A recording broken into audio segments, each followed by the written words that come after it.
Hey everyone, good morning. Jits over 50 here. I am going back to class for the first time in 5 weeks. I'm hoping my knee injury healed up.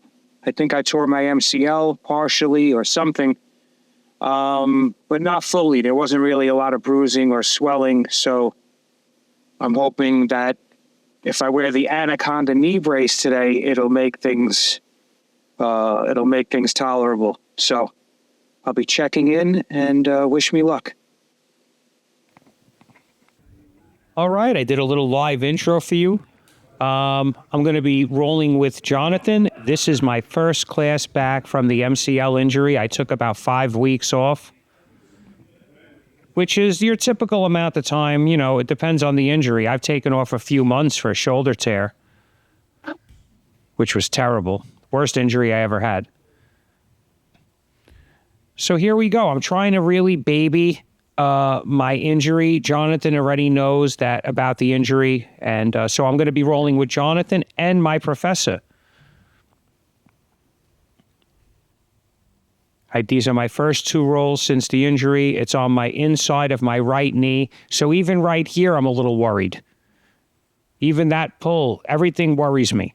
But I have to get through this. Of course, these first rounds I'm going to be a little apprehensive because I don't want to miss 5 weeks. So I'm playing a little experimental guard, and Jonathan, of course, knows that I'm injured and is going easy, but not too much easier than we normally go. Or should I say not too much harder? I mean, we're going pretty much at a very similar pace to when we train when I'm not injured. But we're going a little bit slower. And what I find is it's helping me to feel out these positions and to think about them a little bit longer. Again, not to roll like this all the time, but once in a while to do a very easy roll where you think about things, which some people might call a flow roll, but we're not flow rolling because in a flow roll, there's a gentleman's agreement that you're not going to submit each other, or from what I know. We're going to submit each other if we can, but we're just going to get to it in a slower, more methodical way. So here I'm in trouble. He's, it looks like he's almost on my back or on the top of my head. So he's looking to pick me up and take my back. That's what I think he's trying to do here. When I feel someone do that, he's sitting me up so he could get his legs around me. So as you can see, I'm still trying to sit up, but I have to be very cautious that he's going to drag the collar around my neck and finish me with a collar choke. Which, of course, at brown belt, he's very good at. So here he switches from the collar choke to the armbar, but I'm able to see how I fought his leg and made sure I got my head in there. That pretty much prevented the armbar, so that was the defense. Also, I'm grabbing his leg I was grabbing his pants with my grip, with my right arm. So here he used that to come up. I got my knee in, I got my left knee in, and he's looking to square back up because he knows from that position I look to take the back. And then he made the mistake of letting me get behind his left arm, which can lead to a back take. I'm looking to roll him over here. I just want to roll him to my right, and most people would have gone, but he has good balance. He's probably about 15 years younger than me.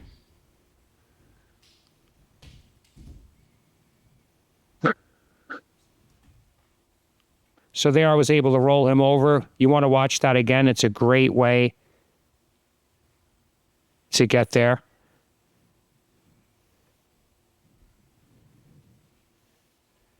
So here I'm looking to clear his legs. Again, very gently. I don't want to put pressure on my knee. I don't even want to go on my knee.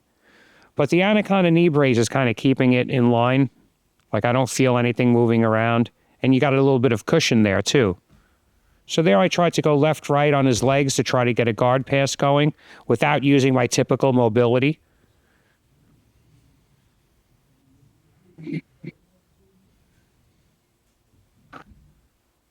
So here we're in like a shin-to-shin position.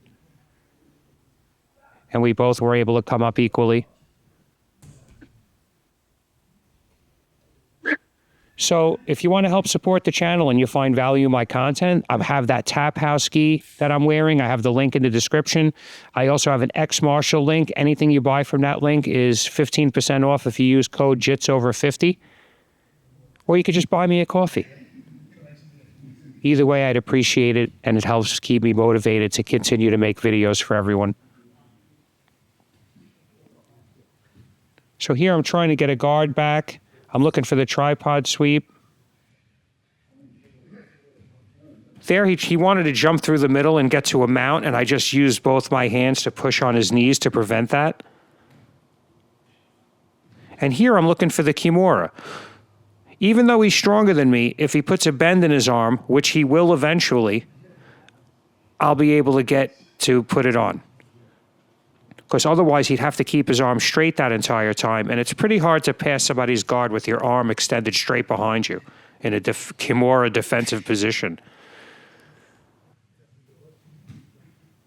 So that's why I keep fishing for it. I'm in half guard. I'm good here. If I get that Kimura grip, it's going to be problems for Jonathan. Here I don't want him to cross-face me. That's why I have my left hand preventing his right hand. That's more important to me.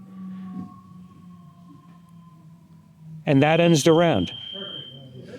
So now I have the honor and privilege of rolling with Mike Codella, my professor. He's a 4th degree Renzo Gracie black belt. He actually got his black belt from Renzo, and he was there back when John Danaher was there, and a few other big names, and before some other big names. So when you see guys get their black belts from these different schools, I'll use my old Marcelo Garcia Academy. I mean, many of these black belts never even rolled with Marcelo. So it's like, how much pride can you take being his black belt when he barely knows who you are? Whereas, and I'm not saying it's easy to get guys like Marcelo to roll with you. You probably have to be a professional, right? But even at Renzo's, I mean, if Renzo's teaching a class, your chance of rolling with him is slim to none. So I just think it's more meaningful to get your black belt directly from the instructor. And that's what I like about my school. I know my instructor. I've rolled with him many times. And it's an incredible lineage. Even though I'm not big on lineage, but here it's more meaningful because he got his black belt directly from Renzo, in my opinion. So he knows I'm injured. I missed a couple of weeks, and then he started messaging me. I started getting WhatsApp, and he thought I was on vacation or something because it was during the, vacation time, end of the summer type of thing. So here I'm looking for the arm lock, but I'm not going to blast into it. He's going easy because he knows I'm injured, and he's had, I think he told me today, he had 5 knee surgeries over the years, which blows my mind. And now his other knee is bothering him or something. And he doesn't go crazy or anything, but, he's older like me, and he goes against guys that are, big and strong and takes care of business. But the problem is, as we get older, no matter how skilled we are, it could lead to injury. And you don't want to let somebody submit you when they're not technically correct. You become a snob. It's not even an ego thing. It's just like he didn't have the choke properly or the armbar.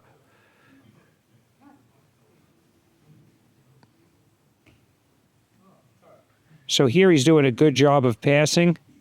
I have my hands on his pant legs, so I'm braced out so he can't come around.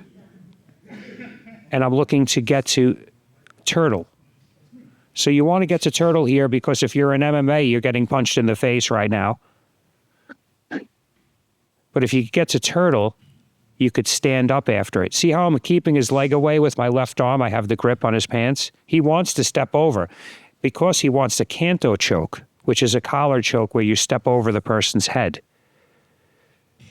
I know this because I've rolled with him before, and I know he likes this, and he caught me with it before. So here, he was looking for it, but I had my arm in to defend, and I was able to push away and make space, but it's not easy to escape The problem is he has such a deep toolkit. He many times in class he teaches something and I've never seen that. And I've been training for 17, 18 years and I've never seen that. Because I think it's more of a old school jiu-jitsu, whereas I learned a lot of new stuff at Marcelo's and sport stuff, and where his is more, I think, old school. He knows the new stuff as well, which is what impresses me. So there I'm looking to grab his foot and push it to his butt and try to roll him over, but he knew that was coming. As you can see, I'm always just squirming. I'm not going berserk, but I'm not just going to lay there and let him do whatever he wants. And this type of thinking, for me, comes more from MMA, because in MMA, you can't just lay there. But if you're always looking to get up, as soon as he takes his hand off of you to stop you from holding you down, you can get up. So just keep thinking that way. I have to get up. I have to get out of here. But not in a way where you're like holding your breath or feel like you're drowning. Just keep swimming. Just keep moving. He can't set up what he wants to do if you are continually trying to get out.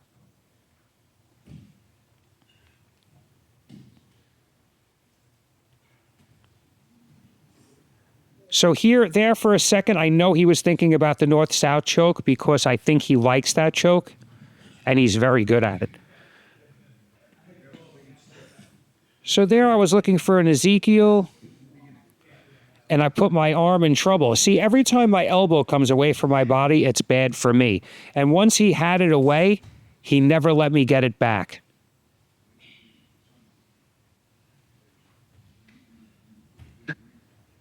See, I keep moving. I keep, threatening BS submissions.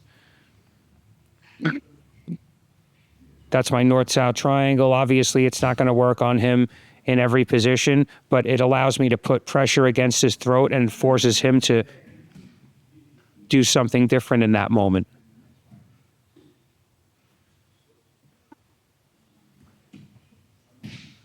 So here, I don't want to just sit up either, right? Because if I sit up, he'll grab my collar, he'll have my back. So I have to get out in a manner that puts my legs back in front of him.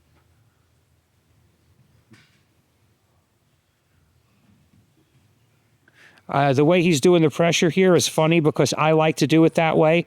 But thank God I have my hands in an A frame in between us, and that pressure never hurt me. If he was chest to chest, I would have maybe tapped from that. So here he's trying to pull me. I know he wants to take my back, so I made myself into like a dead body, kind of. I tried to make myself into dead weight. So here he's looking to isolate my arm with his leg, and he finished me with the shoulder lock on my left arm, pretty much by surprise, because I thought he was going for the arm bar. But if you find value in my content and you want to help support the channel, there's an Xmartial link in the description. Anything you buy there is 15% off if you use code JITS50. There's a Taphouz link. That's my new gi. Or you could just buy me a coffee.